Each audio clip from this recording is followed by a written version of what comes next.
30வது பருவநிலை மாநாடு எங்கு நடைபெற்று கொண்டிருக்கிறது? Option A Brazil Belem, option B Geneva Switzerland, option C Kyoto Japan, option D Berlin Germany, option E none of the above. So இதற்கான சரியான பதில் பிரேசில் பெலாம். ஸோ பருவநிலை மாநாடு அப்படிங்கிறது யுனைடெட் நேஷன் ஐக்கிய நாடுகள் கீழ் இருக்கக்கூடிய ஒரு அமைப்பு தான் United nation framework convention on climate change. So இந்த அமைப்பானது எப்போ ஏற்படுத்தப்பட்டிருக்கும் அப்படின்னா 1992 பிரேசில்ல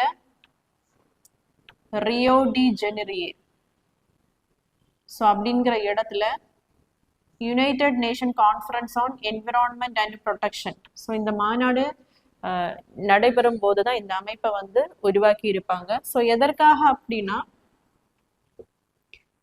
அட்மாஸ்பியர்ல இருக்கக்கூடிய கிரீன் ஹவுஸ் கேஸஸை வந்து ரெடியூஸ் பண்றதுக்காக.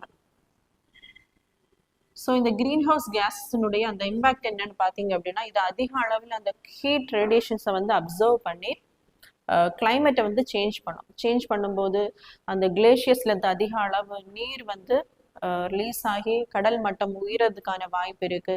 மனிதர்களுக்கு இந்த ஹீட் இன்க்ரீஸ்னால அதிக அளவில் நிறைய கான்சிக்வன்ஸ் வர்றதுக்கான வாய்ப்பு இருக்கு. ஸோ அதற்காக தான் இந்த கிரீன் ஹவுஸ் கேஸஸ் என்ன பண்றாங்க அப்படின்னா அதனுடைய எமிஷன்ஸை வந்து ரெடியூஸ் பண்றாங்க. ஸோ இதற்காக என்ன பண்ணுவாங்க அப்படின்னா 1995 இருந்தே வருடம் கான்ஃபரன்ஸ் வந்து போடுவாங்க, மீட்டிங் கண்டக்ட் பண்ணுவாங்க. அதை தான் நம்ம என்ன சொல்லுவோம் அப்படின்னா கான்ஃபரன்ஸ் ஆஃப் பார்ட்டிஸ் அப்படின்னு சொல்லுவோம்.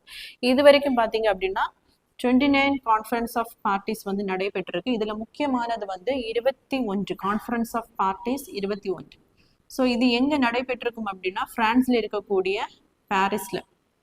ஸோ என்ன முடிவெடுத்திருப்பாங்க அப்படின்னா இண்டஸ்ட்ரியலைசேஷனுக்கு முன்னாடி, அதாவது தொழிற்சாலைகள் வர்றதுக்கு முன்னாடி இருந்த டெம்பரேச்சர்ல இருந்து 1.5 டிகிரி வரைக்கும் எக்ஸ்ட்ராவா அட்மாஸ்பியர்ல இருக்கலாம். ஸோ அதற்கு மேல என்ன பண்ணக்கூடாதுன்னா அதை வந்து அந்த அட்மாஸ்பியர்ல ஹீட்டை வந்து டெம்பரேச்சரை இன்க்ரீஸ் பண்ண வைக்கக்கூடாது அப்படின்னு எல்லா நாடுகளும் இணைந்து வந்து முடிவெடுத்திருப்பாங்க. ஸோ இதற்காக என்ன பண்ணுவாங்க அப்படின்னா அவங்க நாடுகள்ல அதிகமா யூஸ் பண்ற அந்த non renewable energy resources, so coal, petroleum,